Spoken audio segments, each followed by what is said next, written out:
હાલ રાજકોટથી એક ખૂબ જ દુઃખદ સમાચાર સામે આવી રહ્યા છે। કુવાડવા નજીક પીપળિયા ગામે આવેલી ફેક્ટરીમાં વિકરાળ આગ લાગી છે। આ ફૂડ કંપનીમાં લાગેલી આગમાં રાજકોટથી ફાયર બ્રિગેડની મદદ લેવાય છે। 4 ફાયર ફાઇટરો ઘટના સ્થળે પહોંચ્યા છે અને આગ પર કાબુ મેળવવાના પ્રયાસો તેજ કરવામાં આવ્યા છે અને પીપળિયા ગામ ખાતે 108ની ટીમ પણ ઘટના સ્થળે પહોંચી છે અને સ્થાનિક ઔદ્યોગિક ફાયર ટેન્કર દ્વારા પણ આગ બુઝાવવાની કામગીરી શરૂ કરવામાં આવી છે।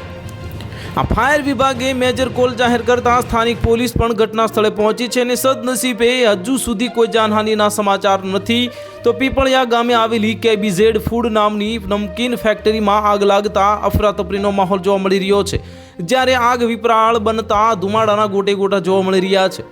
નોંધનીય છે કે કેબીઝેડ ફૂડ વિવિધ પ્રકારની વેફરની સાથે dry fruits, nachos, snack sticks, જે પોટેટો ચિપ્સ અને સેવ મમરા અને અન્ય નાસ્તા પણ બનાવે છે અને આગ વિકરાળ બનતા તેની ઝપેટમાં આખી ફેક્ટરી આવી ગઈ છે। આ આગ પર કાબુ મેળવવા માટે 4 કરતાં વધુ ફાયર ફાઇટર્સની મદદ લેવામાં આવી રહી છે, જ્યારે ભીષણ આગના પગલે લગભગ 5 કિલોમીટર સુધી ધુમાડાના ગોટે ગોટા જોવા મળી રહ્યા છે।